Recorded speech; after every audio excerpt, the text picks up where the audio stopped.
చేస్తే తాపస మానవులు కలిసి తపస్సు చేస్తున్నట్లు అంతకంటే ఎక్కువ మంది తపస్సు చేస్తూ ఉంటే కోలాహలం అవుతుంది. అంత లోతుల వరకు తపస్సు చేయటం కుదరదు. అందుకే శూన్యాగారాలకు అంత ప్రాముఖ్యత. శూన్యాగారం అంటే ఏదైనా కుటీరం కావచ్చు, గది కావచ్చు. అక్కడ మనం తప్ప మరెవరూ ఉండరు. అలాంటి శూన్యం ఒక్కరే ఏకాంతంగా ధ్యానం చేసుకోగలరు. కాబట్టి ఎంతో అవసరం, ఎంతో ప్రయోజనం చేకూరుతుంది. బర్మా దేశపు అనుభవం అక్కడి ధ్యాన కేంద్రంలోని శూన్యాగారాల్లో తాపసులు తపిస్తూ ఉండడం చేత అక్కడి తరంగాలు ఎలా ధర్మంతో నిండుకున్నాయంటే దాని మహత్వం సాధకులకే అర్థమవుతుంది. అక్కడ కూర్చుని ధ్యానం చేస్తే తెలుస్తుంది ఎంత తేడా ఉంటుందో. సరిగ్గా అదేవిధంగా ఇగత్పురిలో కూడా శూన్యాగారాలున్నాయి. వాటిలో సాధకులు ధ్యానం చేసుకుంటారు. ఎంత తేడా ఉందో గమనిస్తారు సాధకులు. కాబట్టి శూన్యాగారాలకు తనదైన ప్రాముఖ్యత ఉంది, చాలా ప్రాముఖ్యత ఉంది. శూన్యాగార పవిట్టస్స సంతచిత్తస్స భిక్షునో అమానుషీరతి హోతి. భూమి పూజ ధర్మధాతువుతో భూమి సన్మానం ధర్మధాతువుతో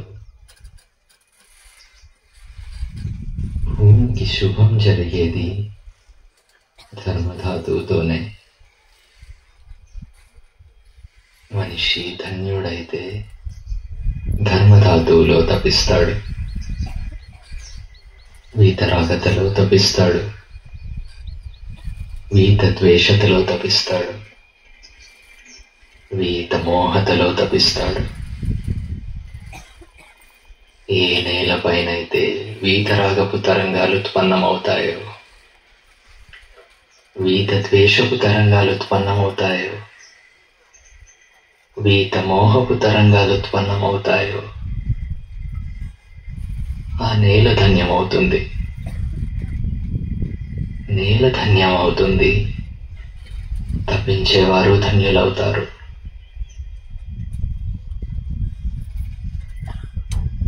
ఈ స్థలం, ఈ నేల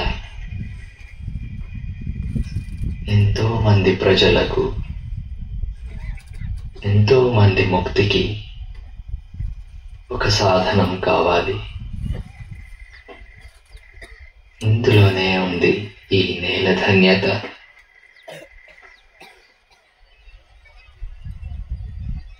సబ్బరసం ధమ్మరసం జనాతి సబ్బదానం ధమ్మదానం జనాతి. సబ్బరసం ధమ్మరసం జనాతి. సబ్బదానం ధమ్మదానం జినాతి. ఈ ప్రపంచంలో ఎన్నెన్ని రసములున్నాయో ఆ రసములన్నింటినీ ధర్మరసం జయిస్తుంది. ధర్మరసం అన్నింటికంటే ఉన్నతమైనది. మిగతా రసములేవి దాహాన్ని తీర్చలేవు, తృష్ణను చల్లార్చలేవు, ఇంకా పెంచుతాయి, ఇంకా పెంచుతాయి. ధర్మరసం ఒక్కటే అన్ని తృష్ణలను చల్లవరుస్తుంది, అంతం చేసేస్తుంది. అందుకే అది అన్నింటికంటే ఉన్నతమైనది. ధమ్మదానం సబ్బదానం జినాతి. అన్ని రకాల దానాలు, భోజన దానం, వస్త్రదానం, ఔషధ దానం, ఇంకా ఇతర అవసరాల దానాలు మంచివి, మేలు చేస్తాయి.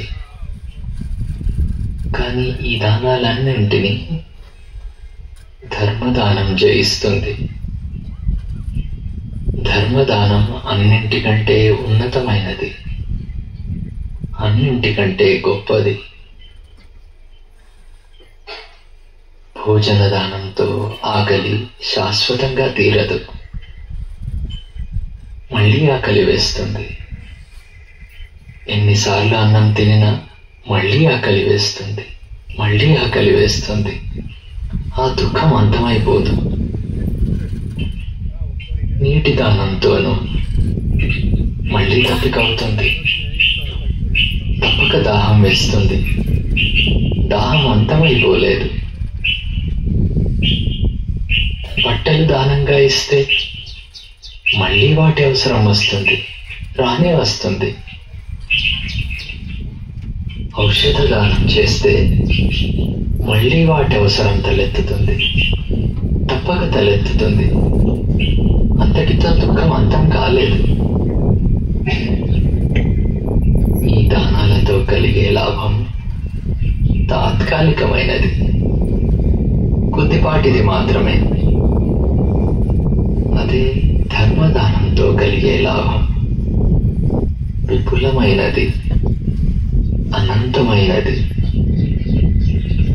ధర్మదానంతో ఏ దుఃఖాలు వదిలిపోయాయో వాటి నుండి శాశ్వతమైన విడుదల దొరికింది. ఏ బంధనాల నుండైతే ముక్తి పొందామో వాటి నుండి శాశ్వత ముక్తి లభించింది. అందుకే ధర్మదానం అన్ని దానాల కంటే గొప్పది.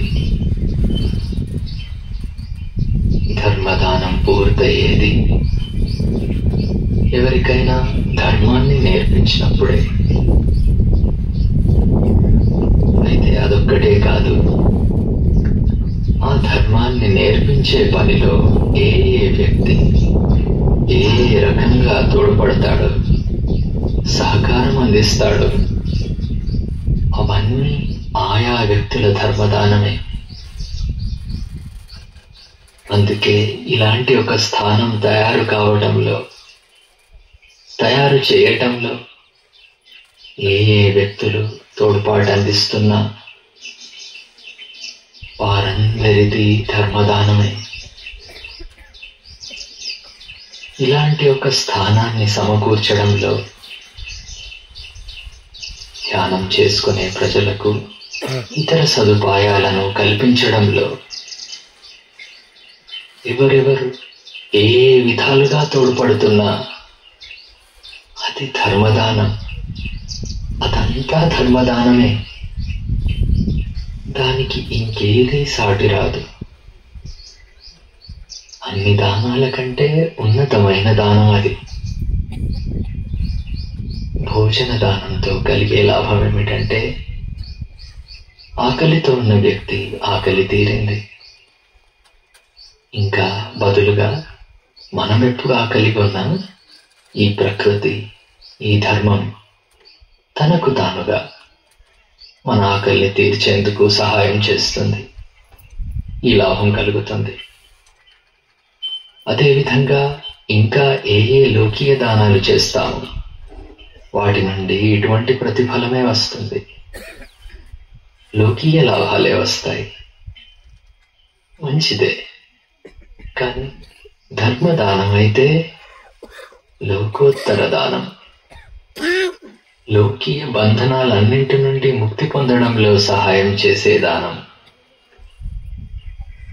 దీని ఫలితంగా వచ్చే లాభం లోకోత్తర లాభం ఇది.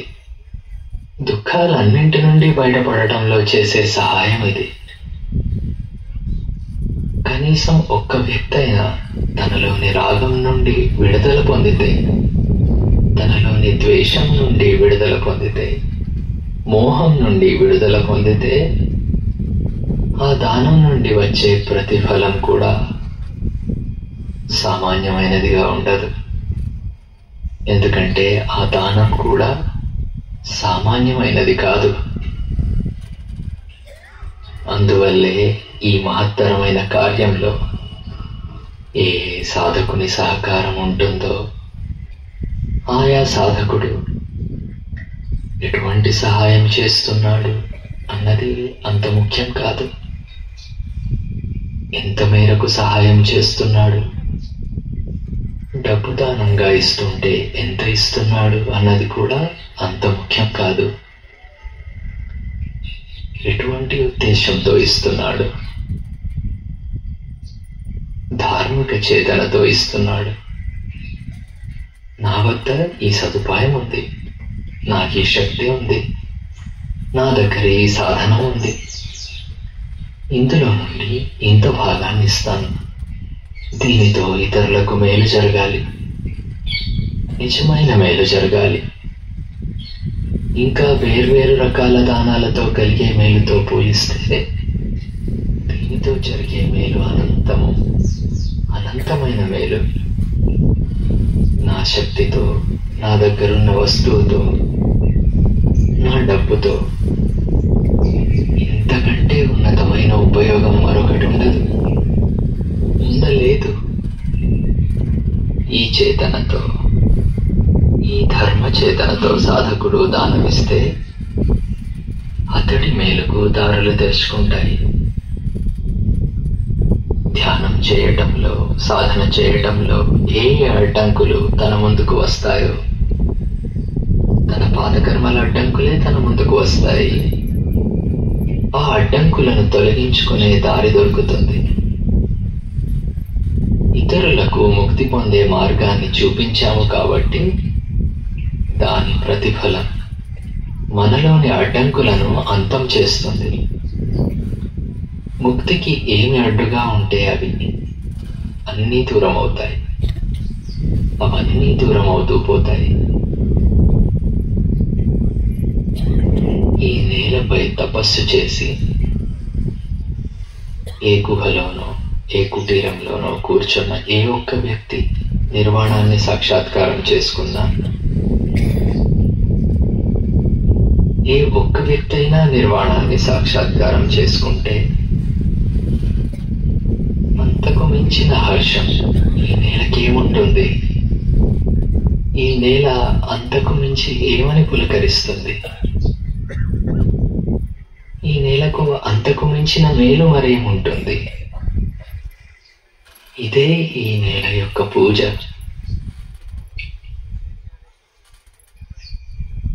ఇక్కడ భవన నిర్మాణ పనులు ప్రారంభమైతే ఈ నేలపై నివసించే దృశ్య అదృశ్య ప్రాణులకు కష్టం కలుగుతుంది, తప్పక ఇబ్బంది కలుగుతుంది.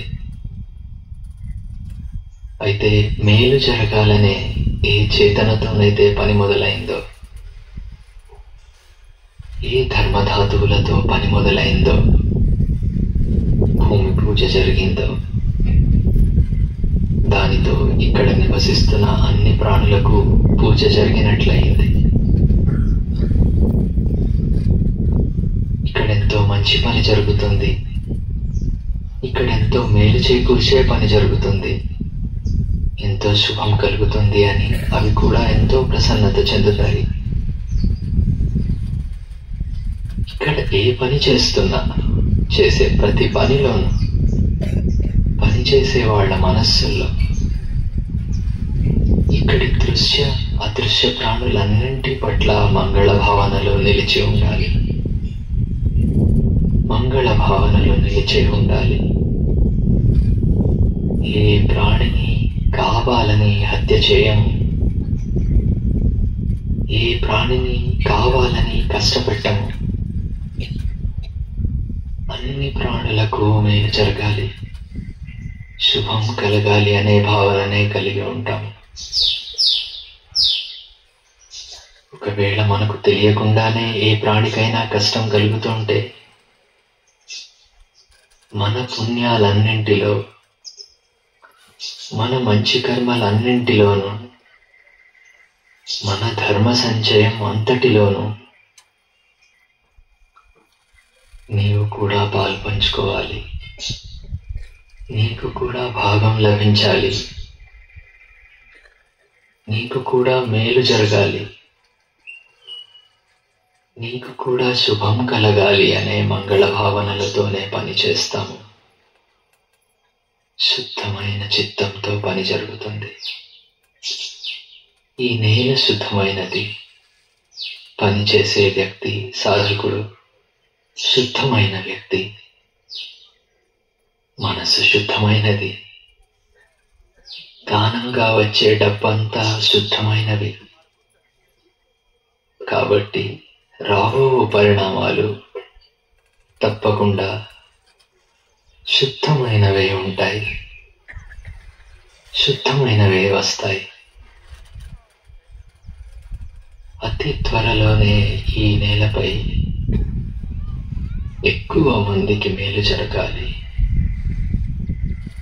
ఎక్కువ మందికి ఈ నేలపై శుభం కలగాలి. ఎక్కువ మందికి తమ తమ దుఃఖాల నుండి ముక్తి లభించాలి. రాగం నుండి ముక్తి లభించాలి. ద్వేషం నుండి ముక్తి లభించాలి. మోహ మూఢతల నుండి ముక్తి లభించాలి.